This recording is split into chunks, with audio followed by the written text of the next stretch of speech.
How's everyone doing today? Hope you're having a great day. Let's talk about the story that I've been covering for a couple of weeks now, and that is the dispute between Google and the Australian government.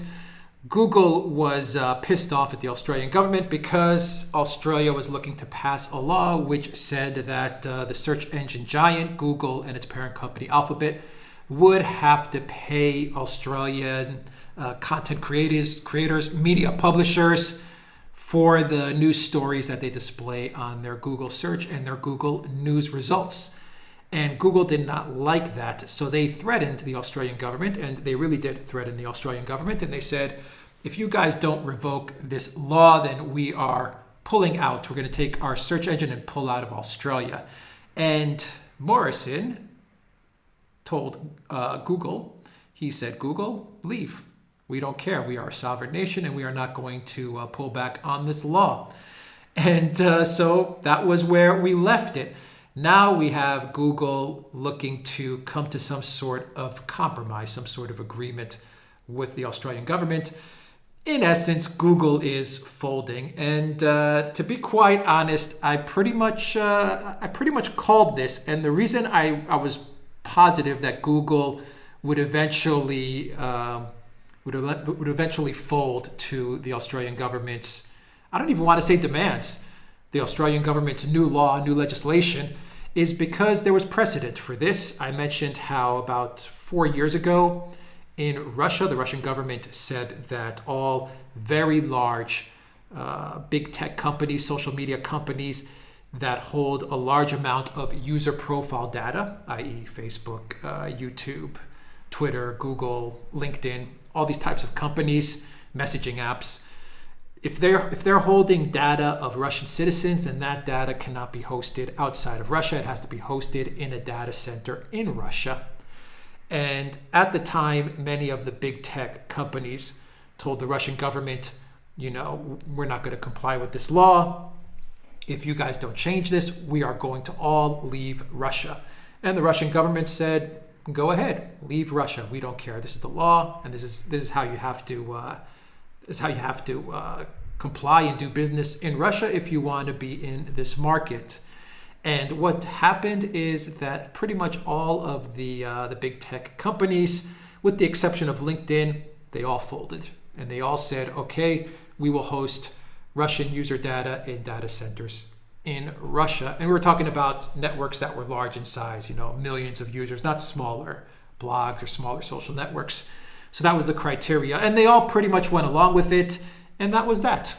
LinkedIn decided not to comply. And up until this day, LinkedIn cannot be accessed in Russia. They are out of the Russian market. So I was fairly confident that if Morrison did not give in to Google's demands, that he would eventually win. And it looks like he has won. This is a statement from Google. They came up with like a creative compromise, but don't be fooled by this statement or what they thought of. Google, in this instance, they lost this battle. So this is what Google said. They said they issued a statement which said, to meet the growing reader and publisher needs last year, we increased our investment in news partnerships and launched Google News Showcase.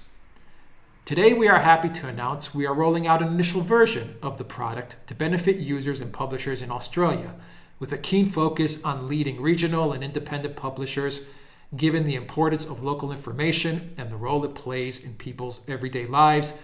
News Showcase is designed to bring value to both publishers and readers by providing a licensing program that pays publishers to curate content for story panels across Google services, and gives readers more insights into the stories that matter. Okay, so in essence, Google has this program called Google Showcase, and they have the Showcase app. And this app, from what I understand, this app pays media publishers, large mainstream media publishers, a certain licensing fee, and their news is highlighted in this Showcase panel and the Showcase app, and I guess the search showcase results. So that's the compromise that they've come up with. And in essence, it pretty much means that Google will now start paying large mainstream media publishers and content creators in Australia Rupert Murdoch is going to be very, very happy with this, and any other media oligarchs in Australia. It looks like they have won. They got what they wanted, and Morrison stood his ground, and he got what he wanted. What does this mean for the smaller publishers? Well, me being a small publisher, the Duran is a small publisher. It doesn't. I don't think it means much because as a small publisher, we never had a chance to be in Google News anyway, and pretty much the way things are today, even basic search results for articles that we publish, even if you write the exact article title in Google search, won't show up. I mean, you could write the exact article title verbatim. You can copy and paste the first paragraph of an article that we have on our site, and Google still won't surface that search result.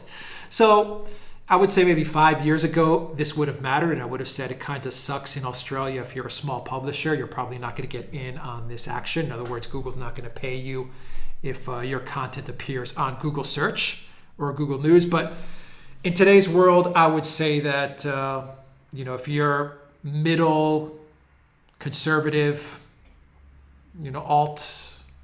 alt media type of company and alt media type of publisher or content creator, you have pretty much no chance of getting in Google News or Google search anyway. So, okay, Morrison is going to be rewarding the media oligarchs. They're going to start getting some payment from Google. Google's going to get to stay in Australia. That's the way it looks right now if everything gets wrapped up and agreed on. And that is that. What does this mean for Google, though? This is a big loss, I think, for Google, because every country that is looking at this, I believe, is going to see what happened in Australia, and they're going to say, we want in on some of this action. And so the media moguls and the publishers in other countries are going to pressure their governments, and they're going to say, look, put pressure on Google. We want the same results that our oligarch peers have gotten in Australia. We want to get paid just like Rupert Murdoch is getting paid.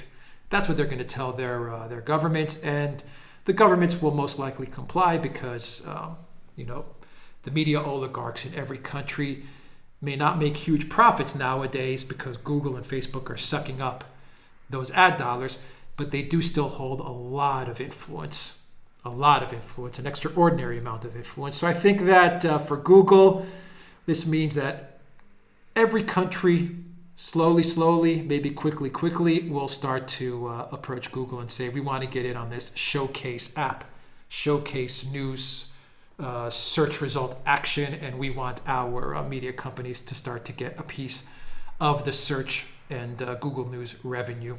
So that's what I think is going to happen there. Anyway, that's I just wanted to do an update as to what was going on between Google and Australia. It's an interesting result.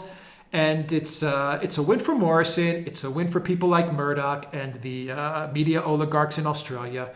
It's a loss for Google. And for the smaller media publishers, it's a wash. I don't think it really means much. As a small media publisher, you can't rely on Google anymore to deliver your traffic. That's for sure.